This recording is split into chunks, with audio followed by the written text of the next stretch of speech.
Moving on its own can be very stressful, but when you add kids and pets to the mix, it can feel downright impossible. Depending on the age of your kids and whether you've got dogs or cats, it can be easier than others, but any stress you're feeling can grow exponentially when you have babies involved. The good news is that with a little bit of organizing and a lot of planning, you can make this way smooth for your kids, pets, and yourself to ensure the move is as low stress as possible. When your children and fur babies are happier, you'll also feel relief. So it'll be a win-win-win. Before you move your house to a new home, check out these tips and then make your plan. Hi, I'm Clute with Ozark Gateway Realty, and I work with lakefront sellers who are animal owners. So today we're going to talk about moving with your pets and your kids. So the first thing I want to talk about is timing. There's never really a good time to move, but there are some really bad times to move. So if your family's recently experienced a death in the family, or you're going through a divorce, 6 months to a year after that event would be best, but you're probably not going to be able to wait that long. So even a month or two after the event can help make everyone feel a little bit less anxiety. So hold off as long as you can, just to feel so you start out on a clean slate for this next change. Research your new area. When you tell your kids about the move, they're going to have questions. Your pets probably not so much have questions, but they're going to want to know that their routine is going to maintain, that you're going to still take them on walks, you're going to give them the same food. So you want to get information about the area. Research schools, parks, trails, pet stores, veterinarians, pediatricians, local restaurants. Find out if they're going to be able to participate in their same favorite activities, or is there new activities that they wanted to do and they'll be excited to hear about. And your pets will have the opportunity to experience once they get there.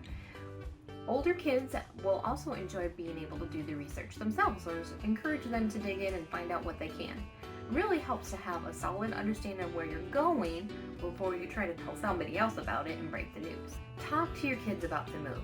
There are plenty of age-appropriate conversations you can have with your kids when you're getting ready to move to help them deal with the process emotionally. Unfortunately, that doesn't necessarily work with your pets, but they're going to still appreciate that they're going to have the same routine, and they'll love listening to you talk, and you'll get things off your chest that'll make you feel better. Explain to your children why you have to move and talk about what it will mean. Depending on how old they are, they're going to have different concerns. The younger kids are going to be worried about their toys and maybe their activities and maybe family, and the teenagers are going to be worried about their school and their friends and where they're going to be going. So this is a good time to share what you've learned about the new area, like the store that has their favorite snack, or the library availability and all the books that they'll be able to find, just depending on what your kids like. You don't want to overwhelm your kids, but help them get excited about the change by emphasizing some of the positive differences between here and there.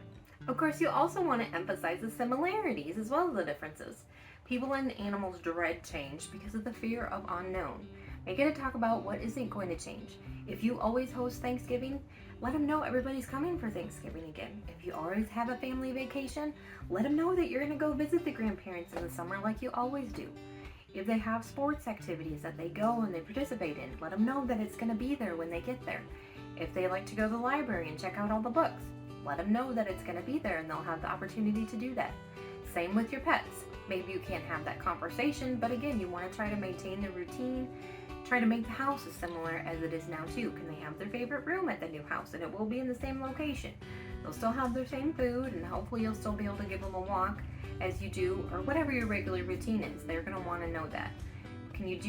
What can you do to acclimate them to new sights and sounds and help them enjoy the move as much as I did as this home? Make a moving day plan. Moving day itself is going to be the most stressful day for you, the pets, and the kids. So to remove it as much as possible in advance as you can. Plan the heck out of the day. For the kids, think of something safe that they can do to help you with the move. For the pets, you're just going to want to get them away, somewhere where they're safe. If you have friends or family that's offered to help, take them up on it. Keep the kids occupied. Take them out to the park. Take them to get into a movie. Take the dogs on a walk. Do something that's going to keep them occupied and out of your way so you can focus on the move. Change is especially hard on animals, so you don't want to leave the doors open while they're moving boxes in and out and give them a chance to escape. If you have a chance to use doggy daycare, especially if they already use it, it'd be somewhere that they're comfortable, put them in there for the day. Just for the day, for the doggy daycare. You don't have to leave them overnight. 2 things you know you don't want to be doing is chasing a leashless, collarless dog around the neighborhood or trying to coax the cat out from underneath the porch. So if you have someone or somewhere that you can send them, great. If not, put them in a room with their food, water, toys, litter box. Give them a Kong filled with peanut butter. Shut the door, put a big sign on the door that says, "Do not open." Maybe you even want to put dangerous dog or ferocious cat so that they are, make sure that nobody will open that door so they won't escape and you can have a smooth moving day. Give your kids some choices. Let the kids pick out their bedroom in the new house, or maybe if it's possible, have them help you decide on which house to buy. If that's a little bit too far, maybe they can help you get involved with a new move by picking out paint colors for the room or deciding how the furniture goes, or maybe just a new poster or a new bedroom set, just to give them the feeling that they are involved. The more freedom you give, the easier it will be for them to feel excited about the move and feel that they're part of it. Consider hiring movers. Hiring movers can be like hiring someone to clean your house. You really don't think you'll need it because you can do it yourself, but it will save you time. And because it will save you time, it will probably save you money. But I'm not saying they're inexpensive, especially this time of year. They seem to be scamming everybody, so be careful, but consider it. The amount of stress that hiring a pro can alleviate is just well worth the expense. Pro packers and movers have turned their chaos of moving into a science. Their efficiency and knowledge can save you days of your own life and therefore save you time. They allow you to make alternate plans for moving days so you can focus on the kids or the pets and get them away from the house so that the movers can focus on what needs to be done. If you can get your pets a new complicated toy, maybe buy your kids a new puzzle or toy, then you can keep them distracted if you need to be the one that's focusing on the moving. Pack and remove items while the kids are asleep, and the pets do. They have the strangest habit of seeing an old toy and making it their new favorite when you dig it out of the closet. So if you're not going to want to take it with you and you're just working on decluttering, it might be best to do it while they're not awake. This tactic really works best for the youngest kids who are inclined to forget easier about that special favorite toy. Or with the older kids, you might actually want to get them involved. Have them be the one to go through their stuff, decide what stays and goes, and declutter their area. And then they can think about more about how their things are going to go into their new room. And it helps them be more involved and excited about making the move. Ask them what you can do to help them make their new living space feel perfect for them. Even younger kids can make a box up though. They have their special toys in it, or maybe their backpack that they're going to take in the car or on the plane so that it's with them and that they have their favorite items and make sure that they get to the new place. Take as much help as you can get. Friends, family, neighbors, they're going to say, "Let me help you." And when you can't think of anything, think about your babies. Like we said on moving day, you want them to have something to do, maybe be away from the chaos, and they will be glad to help. If you trust them to be with your pets or your children, then take them up on it. And even use them beforehand when you need to focus on packing. You got to get that final run, or even any time between when you start and finish packing. Have them help out either with the packing or watching the kids and the pets while you're packing. And afterwards, when you need to clean up at the end of moving day or the next day after moving day, have them watch your kids and your pets. Have them take them to a movie, take them to the park, take them on a walk. I'm sure that the babies will appreciate all the love that they can get, and they might feel a little bit shunned while you're focusing on the move, so having somebody else dish it out certainly won't hurt. Give them time to say goodbye. Pets might not understand the meaning of leaving, but it's all too real for kids. Talk to them about what they'll miss the most, the people and places, and give them a chance to spend time with those people and places before they go. Maybe throw a see you later party, or give them a walkthrough of the house once everything's out of it, and give them a chance to talk about some memories that they have and we're going to miss the house. Kids can also benefit by talking through a plan to keep in touch with friends and family, and maybe even talk about how you can come back and see and visit if that's going to be possible. If not, you don't want to get their hopes up. If they're not used often, you should get your pets used to carriers, kennels, and cars as early in the process as possible. If you only use your carrier, your kennel, or your car to get your cat or dog to the vet, then you're going to want to find some new ways to use those things. Get the carrier out, let it just sit out, and the cats use it, go in and out as they please, let them smell it, and just get used to it being around, and maybe even take them in a car ride just for the heck of it. Cats don't usually like that too much, but if they're not going to the vet, they may enjoy it a little bit. And dogs, take them to the dog park, take them on a walk to a new area, things that they may enjoy, pet stores. Just take them out to different things in the car so they don't immediately think car, carrier, bad. I want them to think good things about the move. And also, when you're getting ready to move, just have the boxes set out. Don't immediately take the box and just fill it up. Set the box out. The cats love to get in boxes. And then slowly fill it out so they are used to seeing boxes in the area, because you're going to have them out for a while at the old house, and then you're going to have them out for a while at the new house as you slowly unpack. So it just gets them used to this different little change a little bit at a time. Get your documents in order. Before you leave, make sure you've made plans for transferring medical and school records from here to there, and the same for both kids and pets. Medical, pediatrician, veterinarian, everything.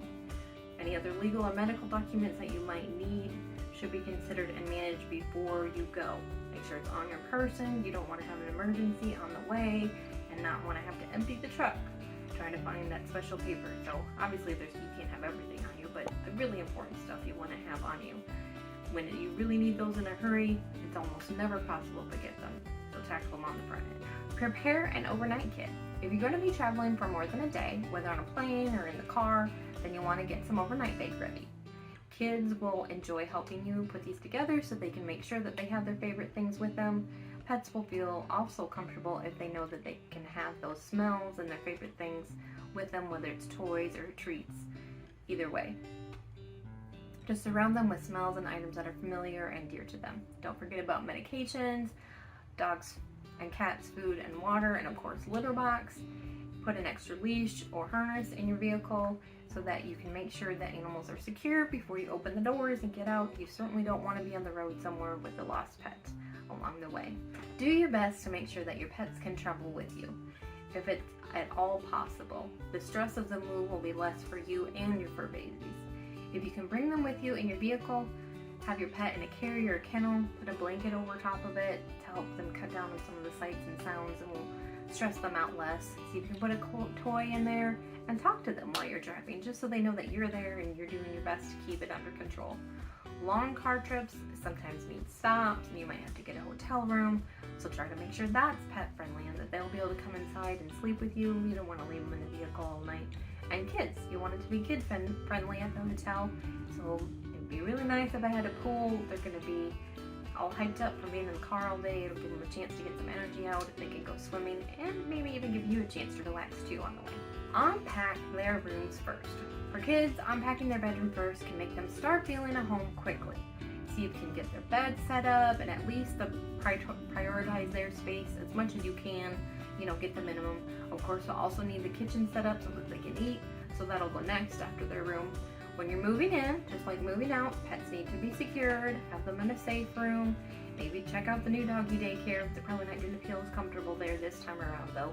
But if you can try to set them up a similar room or similar place that they had in their last home with their food and their bed and their litter box and the water, and sit down with them, give them comfortable for just a few minutes, give yourself a break from showing up, and then start working on unpacking. And then when it is time for them to come out, give them a tour. Show them where their food and water bowls are. Show them where the litter boxes are going to be. And then, once you've given them a tour, then give them a chance to smell around. There's going to be all kinds of smells from possibly previous animals, previous people. And just give them a chance to look around themselves and explore. But make sure that they can't get outside the house so that they're safe. Because once you do move, it's going to be a long way from home, and they're going to be in completely unfamiliar territory. Maintain your routine. I think this is the biggest thing in this whole video, is to maintain the routine. This is important for pets and kids, and probably you too, because you feel comfort in your routine. Although you may feel like you need to wake up early and get started unpacking those boxes, maintain your routine. Get up and do what you would normally do. Feed the cats, scoop the litter boxes, walk the dogs. That's my routine. And just helps them, stay on track. They know, okay, we might be in a new place. but we're going to do the same things. And with the kids too. If they have certain days that they do certain activities, see if you can get them with those certain activities. If it's the day for the pool, go to the pool. If you have dinner at the table every night, have dinner at the table every night. Even if you have to make takeout, pick up takeout and have it for supper. Just try it as much as you can to maintain that routine. Keep calm and move on. Your kids and your pets have the uncanny ability to tell when you are stressed out. And it stresses them out to know that you're not happy. When we're moving, everything can feel like a disaster. Do your best to take care of yourself and try to maintain a calm, happy presence even if you're not feeling so zen.